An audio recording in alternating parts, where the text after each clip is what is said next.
प्रिय मित्रों नमो नमः। प्रिय मित्रों, आज हम अपने इस वीडियो में अध्ययन करेंगे हमारी कक्षा 10 की संस्कृत की पाठ्य पुस्तक सैमुषी से द्वितीय पाठ बुद्धिर्बलवती सदा के अभ्यास प्रश्नोत्तरों का हम यहाँ पर अध्ययन करेंगे, जो कि पुस्तक में दिए गए पाठ्य पुस्तक में पाठ पर आधारित जो प्रश्न उत्तर दिए रहते हैं उनका हम यहाँ पर अध्ययन करेंगे। बुद्धिर्बलवती सदा का अर्थ होता है बुद्धि सदा बलशालिनी होती है, बुद्धि में हमेशा ताकत होती है और यदि हम अपनी बुद्धि का प्रयोग करेंगे तो हम बड़ी से बड़ी समस्या का भी समाधान पा सकते हैं। तो आइए पाठ्य पुस्तक के अभ्यास प्रश्नोत्तरों का अध्ययन प्रारंभ करते हैं। हमारा पहला प्रश्न है, अधोलिखितानां प्रश्नानां उत्तराणि संस्कृत भाषा में लिखना है। नीचे लिखे गए जो प्रश्न उत्तर हैं उनका उत्तर संस्कृत भाषायाम लिखत, मतलब संस्कृत भाषा में उत्तर लिखने हैं। हमारा पहला प्रश्न है, बुद्धिमती केन उपेता पितुर्गृहं प्रति चलिता। बुद्धिमती किसको लेकर के, किसके लेकर पिता के घर की ओर चली। तो बुद्धिमती पुत्र दियोपेता पितुर्गृहं प्रति चलिता। बुद्धिमती जो है अपने दो पुत्रों को साथ में लेकर पिता के घर की ओर चली। अगला जो हमारा प्रश्न है व्याघ्रः किम विचार्य पलायिता। बाघ क्या विचार करके वहाँ से भाग गया। उत्तर है व्याघ्रमारी काचिदीयमिति विचार्य व्याघ्रः पलायिता। बाघ ने विचार किया यह कोई बाघ को मारने वाली है, बाघ को खाने वाली है, मार कर खाने वाली है, तो ये विचार करके वो डर गया और वहाँ से भाग गया। अगला हमारा प्रश्न है, लोके महतो भयात क मुच्यते। तो संसार में भय से किस प्रकार से मुक्ति पा सकते हैं। तो यहाँ पर उत्तर है बुद्धिमान लोके महतो भयात मुच्यते। जो बुद्धिमान जो लोग होते हैं वो संसार में बहुत बड़े बड़े भय से भी मुक्ति पा सकते हैं। अगला हमारा प्रश्न है कि जम्बुका किम वदन व्याघ्रस्य उपहासम करोति। जो जम्बुक था गीदड़, उसने क्या बोल करके बाघ का हंसी उड़ाई, उसका उपहास किया। तो हमारा उत्तर हो जाएगा कि भवान कुता भयात पलायिता। आप डर से कहाँ भाग रहे हैं। इति वदन जम्बुका, यह बोलकर जम्बुक ने व्याघ्रस्य उपहासम करोति, बाघ का उपहास किया, उसका मजाक उड़ाया। अगला जो प्रश्न है, बुद्धिमती श्रृंगालम किम उक्तवती।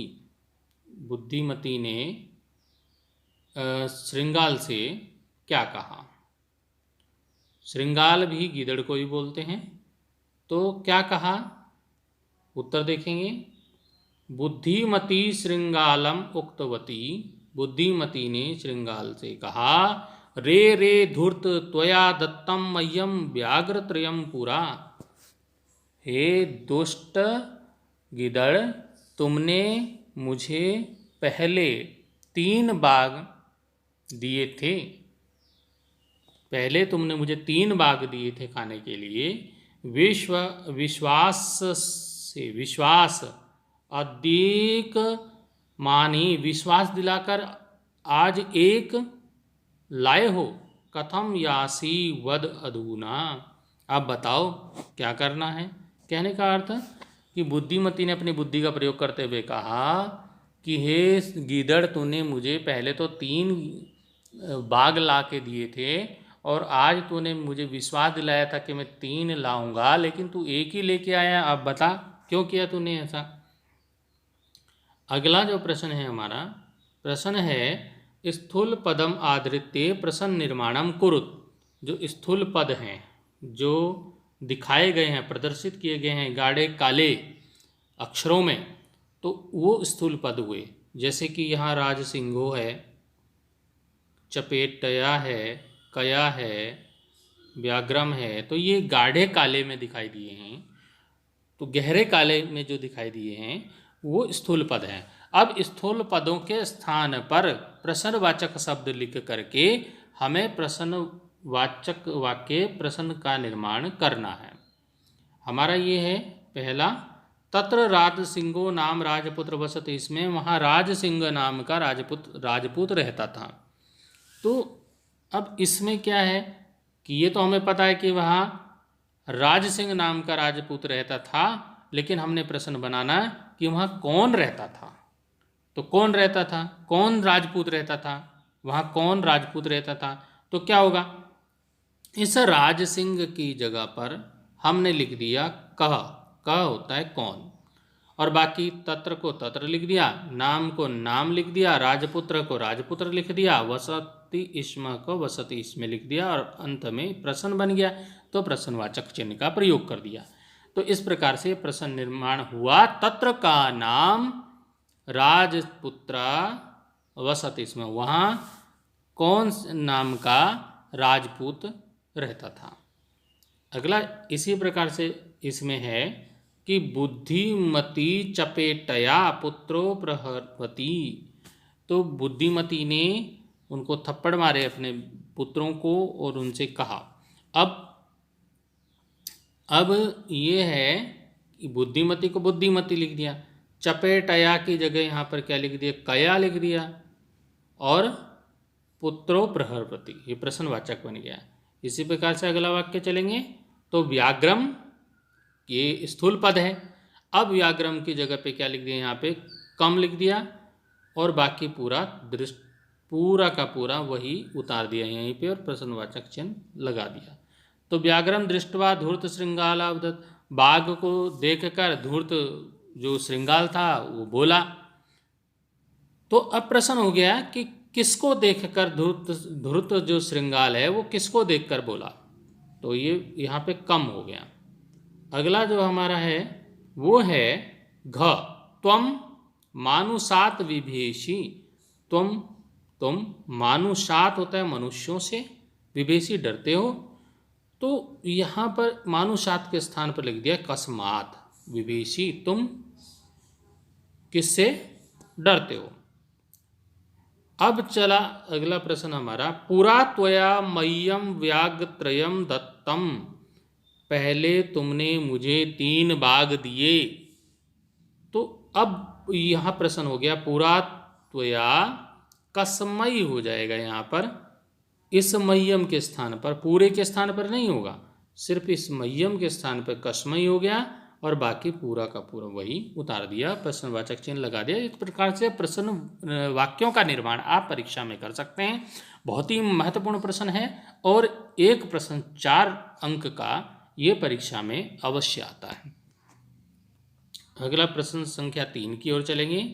प्रश्न संख्या 3 हमारा कह रहा है कि उदाहरणम अनुसृत्य कर्तरि प्रथमा विभक्ते क्रियांच कर्तवतु प्रत्यय प्रयोगम कृत्वा वाच्य परिवर्तनम कुरुत।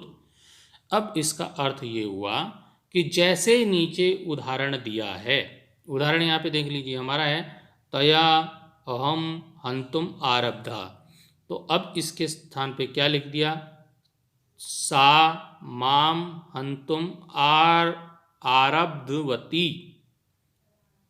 अब ये इसमें क्या हो गया, तया की जगह सा हो गया, अहम की जगह माम हो गया, ये वाच्य परिवर्तन हो गया। कहने का अर्थ ये है, इसमें क्या करना है, प्रथमा विभक्ति क्रियांच, प्रथमा विभक्ति की जो क्रिया है वहाँ उसमें कतवतु प्रत्यय का प्रयोग करके क्या करना है, उसको वाच्य परिवर्तन करना है। उदाहरणम अनुसृत्य, उदाहरण को देख करके, कर्तरी प्रथमा विभक्ति, जो कर्ता जो है उसकी प्रथमा विभक्ति की क्रिया में कतवतु प्रत्यय का प्रयोग करके वाच्य परिवर्तन करना है। अब कैसे है ये उत्तर देख लेंगे। इसके लिए वाच्य परिवर्तन का एक वीडियो हमने बनाया है, उसको आप अच्छी प्रकार से समझने के लिए देख सकते हैं। मया पुस्तकम पठितम, अब इसमें क्या है, मया के स्थान पर क्या हो गया, अहम, कर्ता बदल गया, पुस्तकम पुस्तकम ही रहेगा, और पठितम के स्थान पर पठितवती का प्रयोग होगा, कत्वतो प्रत्यय का प्रयोग करते हुए। अगला है हमारा रामेण भोजनम कृतम, तो रामा भोजनम कृतवान हो जाएगा। सीतया लेखा लिखत, सीता लेखम लिखितवती हो जाएगा। अश्वेन तृणम भुक्तम, अश्वः तृणम भुक्तवान हो जाएगा। त्वया चित्रम दृष्टम, त्वम चित्रम दृष्टवान हो जाएगा। तो इस प्रकार से हम इसको बदल लेंगे। अगला हमारा जो प्रश्न है 4, अधोलिखितानि वाक्यानि घटना क्रमेण संयोजयत। ये भी परीक्षा में पूछा जाता है, महत्वपूर्ण प्रश्न है कि जो ये घटनाएं, जो वाक्य यहाँ पे 7-8 वाक्य लिखे गए हैं, ये क्रम से नहीं है। इनको क्रम से लिखकर, जैसे कि कहानी में है बुद्धिर्बलवती सदा जो पाठ है, कहानी है, उसमें जिस क्रम में है उसी क्रम में इनको लगाना है।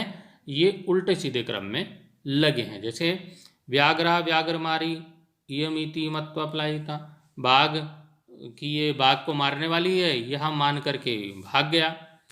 तो सबसे पहले ये वाक्य तो कहानी में नहीं आया है, ये तो बाद में आया है। बाघ तो बाद में भागा, पहले तो बुद्धिमती अपने पुत्रों को लेकर पिता के घर की ओर चली, रास्ते में मिला ना बाघ। तो कहानी को क्रम से लगाना है। तो ये सब क्रम में नहीं है वाक्य, कोई भी वाक्य ये क्रम में नहीं है। तो कुछ नहीं करना, इसमें वाक्यों में कोई बदल नहीं करना, सिर्फ इनको आगे पीछे करके लिख देना है। तो घटना के क्रम के अनुसार वाक्यों को लिखना है। जैसे कि अंतिम वाक्य, च वाला वाक्य शुरू में आ गया, देखिए, बुद्धिमती पुत्र द्योपेन उपेता पितृगृह प्रति चलिता। बुद्धिमती अपने 2 पुत्रों को लेकर के पिता के घर की ओर चल दी। अगला जो है, तो च वाला पहले आया, फिर घ वाला आया। मार्गे सा एकम व्याघ्रम दृश्य अपश्यत, मार्ग में उसने एक बाघ को देखा। फिर अंगा वाला आया, व्याघ्रम दृष्टवा सा पुत्रो ताड़यंती हुआ। तो बाघ को देखकर वो पुत्रों को पीटती हुई, उनको डांटती हुई बोली, अधुना एकमेव व्याघ्रम विभुज्य भुज्य, मतलब कि आज जो है एक ही बाघ को बांट करके खा लो। इस प्रकार से अब अगले जो क वाला देखो, 4 नंबर पे क वाला आया, व्याघ्रा व्याघ्र मारी इयमिति मत्वा। अब बाघ ने सोचा कि यह बाघ को मारने वाली है, तो वो डर के भाग गया। अब आगे कहानी क्या हुई, आगे कहानी हुई, जम्बुक कृतोत्साहा व्याघ्र पुनः न काननम आगच्छ। जम्बुक ने उसका उत्साहवर्धन किया, बाघ का उसका उत्साह बढ़ाया, तो वो दोबारा से जंगल में फिर गया। आगे प्रत्युत्पन्नमति सा श्रृंगालम आक्षिपति उवाच। अब वो जो बुद्धिमती थी, वो बाघ और गीदड़ की ओर दौड़ी, आज उन पे आरोप लगाती हुई बोली। अगला जो वाक्य है वो है, त्वम व्याघ्रत्रयम आनीतम, तुम प्रतिज्ञाए एकमेव आनीतवान। तुमने 3 बाघ लाने के लिए प्रतिज्ञा की थी और तुम एक ही लेकर आए। वायदा जो विश्वास तूने दिलाया था वो 3 बाघ का था और एक ही लेकर आए, ये बुद्धिमती ने कहा था गीदड़ से। अगला जो वाक्य है, गलबद्ध श्रृंगाल का अंतिम वाक्य, गले में बंधे हुए गीदड़ को लेकर के व्याघ्रा पुनः पलायत, बाघ फिर से डर के भाग गया। तो ये इस कहानी को क्रम से लिखना, ये 4 अंक का परीक्षा में आता है, बहुत ही महत्वपूर्ण है। तो आप उन वाक्यों को सही क्रम में लगाइएगा और 4 अंक पाइएगा। अगला जो हमारा प्रश्न है वो है, संधिम संधि विच्छेदम व कुरुत। संधि और संधि विच्छेद करना है, जहाँ संधि की आवश्यकता वहाँ संधि करनी है, जहाँ विच्छेद की आवश्यकता वहाँ विच्छेद करना है। तो ये हम उत्तर देख लेते हैं। पितुर्गृहम, ये किन शब्दों से मिलकर बना है, तो ये संधि विच्छेद इसका हम नहीं करना। पितु प्लस गृहम, तो पितु और गृहम जो 2 शब्दों से को जोड़ करके ये पितुगृहम बना। ऐसे ही हमारे पास अगला जो शब्द है वो है एककः, एक और एकः, तो एककः हो गया। अन्योपि, अन्य और प्लस का निशान हम यहाँ लगा देंगे, अपि, अन्य प्लस अपि, तो अन्योपि हो गया। उसी प्रकार से इतयुक्त्वा, इति प्लस उक्तवा से इतयुक्त्वा का निर्माण हुआ है। इसी प्रकार से यत्रास्ते जो शब्द है उसका निर्माण कैसे हुआ, यत्र और आस्ते दो शब्दों को जोड़ करके यत्रास्ते का निर्माण हुआ। अगला हमारा प्रश्न संख्या 6 है, अधोलिखितानां पदानां अर्था कोष्ठकात् चित्वा लिखत। आगे कुछ शब्द दिए हैं कोष्ठक में, उन कोष्ठक में दिए गए पदों का अर्थ दिया गया है, उन अर्थ को उनके सामने लिखना है, कौन सा अर्थ सही है। जिस प्रकार से यहाँ पे क है ददर्श, अब ददर्श के दो अर्थ यहाँ पे दिए हैं, दर्शितवान और दृष्टवान, इनमें से कौन सा सही है, तो यहाँ पे ये दृष्टवान सही है। इसी प्रकार से जगाद, जगाद में अकथयत सही है या अगछत सही, तो अकथयत, इसका अकथयत सही है। जो सही है वो सही उसके सामने लिखना है, तो आप उत्तर देखेंगे कि जगाद का क्या हो गया अकथयत, ययो, ययो का हो जाएगा इसमें गतवान, और अत्तुम, अत्तुम का हो गया खादितुम, मुच्यते का हो गया मुक्तो भवति, और इच्छयते होता है पश्यति। तो इस प्रकार इनको सही अर्थ को सही शब्द के सामने लिखकर हम उसको सही उत्तर लिख सकते हैं। अब हमारे पास अगला जो प्रश्न है वो है पाठात चित्वा पर्याय पदम लिखत। पाठ से चुनकर पर्यायवाची शब्द लिखना है, तो ये पाठ से आप ढूंढ लेंगे और उत्तर आप देख लीजिएगा कि वनम का हो जाएगा काननम, वन जंगल को बोलते हैं और काननम भी जंगल को बोलते हैं। इसी प्रकार से श्रृंगाल, ये जम्बुक का ही नाम श्रृंगाल है। आगे शीघ्रम, शीघ्रम मतलब जल्दी, सत्वरम इसका पर्यायवाची शब्द हो गया। इसी प्रकार पत्नी, पत्नी को भारिया बोलते हैं, दारा कलत्रम जो इसमें दिया है पाठ में, तो आप इसमें भारिया लिख दिया। और गच्छसी का यासी यहाँ पे क्या हो गया पर्यायवाची शब्द हो गया। प्रश्न संख्या 7 की ओर चलेंगे। प्रश्न संख्या 7 है प्रकृति प्रत्यय विभागम कुरुत। प्रकृति और प्रत्यय का विभाग करना है, उनको डिवाइड करना है, कहने का मतलब अलग अलग करना है। तो यहाँ पे हम उत्तर की ओर चले। उत्तर में हम देखते हैं कि हमारे पास ये शब्द हैं, शब्द जो पुस्तक में प्रश्न में हमें दिए गए हैं वो शब्द हैं। हमारे पास शब्द हम पद को बोलते हैं पदम, और प्रकृति और प्रत्यय अलग अलग करना है। प्रकृति उसकी क्या है, उसकी धातु क्या है, मूल क्या है वो, और प्रत्यय उसका क्या है। तो जैसे हमारे पास चलिता शब्द है तो ये चल धातु से बना है और ये इसका प्रकृति हुआ, प्लस कत, कत प्रत्यय लग करके चलित, चलित शब्द का निर्माण हुआ।